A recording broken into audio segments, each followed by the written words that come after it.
know how that works. He's going to know all the strats that make Chris him is feel Chris bad. is certainly no slouch. Yeah. Chris is going to be aware of the matchups no matter what. I just think that this matchup in particular is not. It's going to be a lot closer than we saw in the Mike versus Sneak match. Oh yeah. Yort has a pretty patient style. He has great laser control. Black Chris has been changing his style a lot lately. I've seen him do a lot more patient camping, and I think it's really good for him because I know he does like to hit him. Well, he actually likes to grab him. Oh, well, then get him. Then get him. Yeah, right. that's actually I was a his little out motto. of order. I'm sorry. Yeah. You want to grab him first, and then you want to get him. That's the Chris strategy. But he does seem to be taking this pretty slow.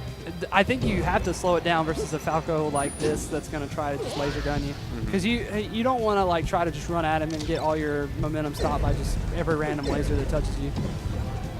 And you can't really platform camp Falco because Falco like perfect lands on the top platform and stuff like that. You can't really like full hop camp him either. You can't really just like run. Like, he just outbeats you in the full hop camp.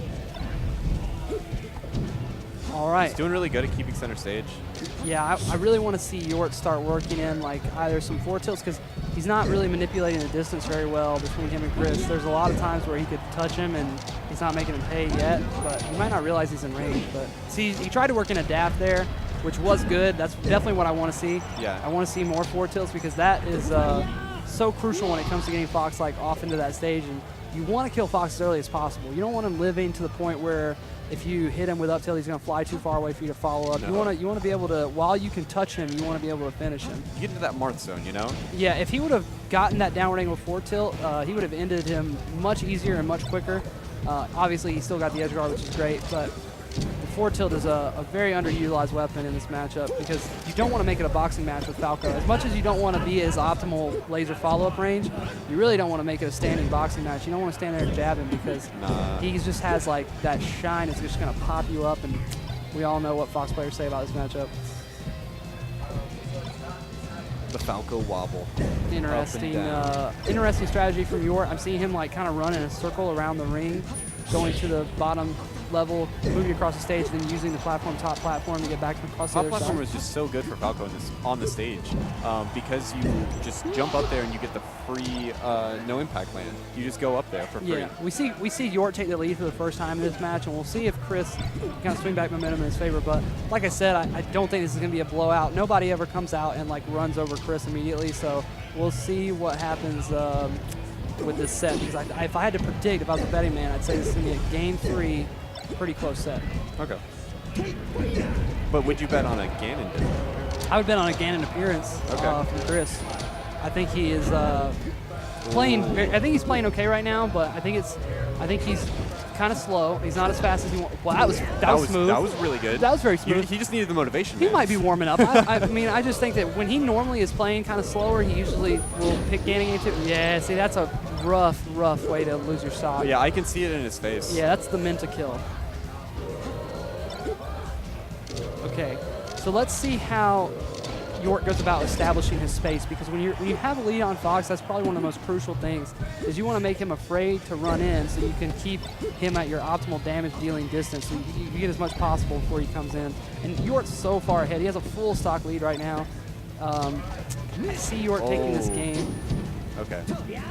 It was a good jump back to make sure he couldn't get like Nair Shine or something like that off the stage. Oh, okay. Why not just pivot forward tilt there? Yeah, so with the combination of the SDs that we saw and the amount of slow, and the side B spike, the amount of slowness, I would predict, if I had to guess, we will be seeing the Dwarf in game 2. Depends how stubborn Chris is feeling today. He's all getting a little coaching from Sneak. Oh, wow. Sneak is either coaching him or catching him up on what's going on with the TO and FamiCon, so it has to be coaching. I don't know why Chris cares. Yeah. Interesting. I'm curious as to what are the rules advice you could be giving Chris right now. For coaching? The advice, up to a minute between games. Up to a minute? Okay. Yeah, boxing rules. Makes sense. Yeah. How do you feel about coaching in general? Well, that's why I made the rule the way I did. I feel, as someone who really likes combat sports like UFC, boxing, kickboxing, 1 minute of coaching between games is more than acceptable. Yeah. And I also feel like there's a lot of people that are good at this game mentally and know what they're doing in this game, but can't physically execute it with their hands, and they're actually made to be coaches. But we haven't explored that like coaching metagame enough to know that position exists within our community. I really want to try and get into that. I just think that position in our community is just now being kind of pioneered by people like Captain Crunch and others. And there's no real position for a coach in the Melee community as far as like your niche in the community goes, but I think one day we'll see more and more people who like to get into coaching. I hope so. I think coaching is really fascinating. Well, I mean, you think about Lamb Chops. There are a lot. Lamb Chops is a Falco player from Florida. A lot of higher level players than him consider him a great coaching resource. Say he's amazing at teaching like mind games and situations. But I mean, he has an understanding of the game far above his physical level of execution. At least from what I understand from people who rely on his advice, people who swear by him. But anyway, Yort taking a very, very early lead, 22 young percent on that Falco. The advice that Sneak was giving Chris in his corner in between rounds probably was something like, don't go Ganon, you're doing fine. Yeah, probably don't go Ganon, mostly. I like when Chris is doing that rock back, kind of coming in, leaving, just slightly wave dashing back, not doing a full wave dash back, kind of like a little half seat, and then coming back in with the grabber and up smash. So it makes it really ambiguous about like what exactly he wants to do. Exactly, it is. And if you try to do that forward tilt that I was talking about earlier, you will extend your hitbox out and get killed. Chris manages to take back the stock with only a couple more percent than Yort did taking the first one. So if he can just avoid dying and get another good series, he could get back into this set pretty easily. But right now, it's not looking amazing for him. Yeah, he's missing a couple of inputs there. Nice down air with forward tilt. That's exactly what I wanted to see from the first game from Yort. More follow-ups in that laser range. Man. Chris pineapples himself. He looks like he's losing his composure. Deep samurai breath. This is good. Let's see what happens here.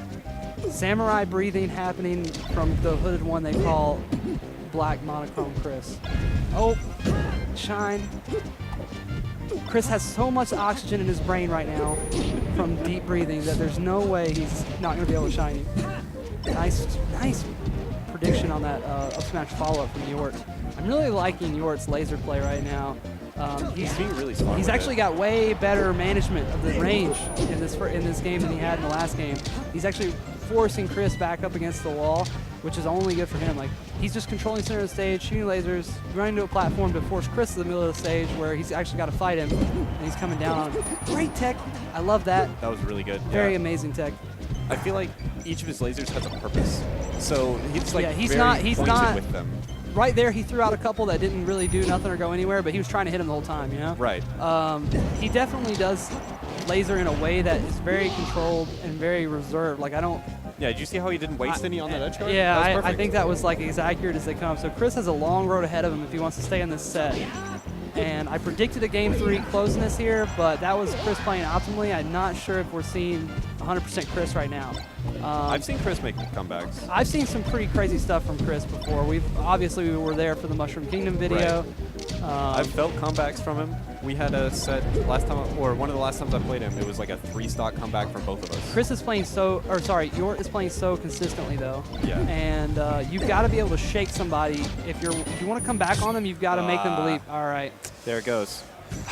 Great game from Yort, and Chris will be returning to the losers bracket. And Beef Tip looks like he's getting ready to get on the stream.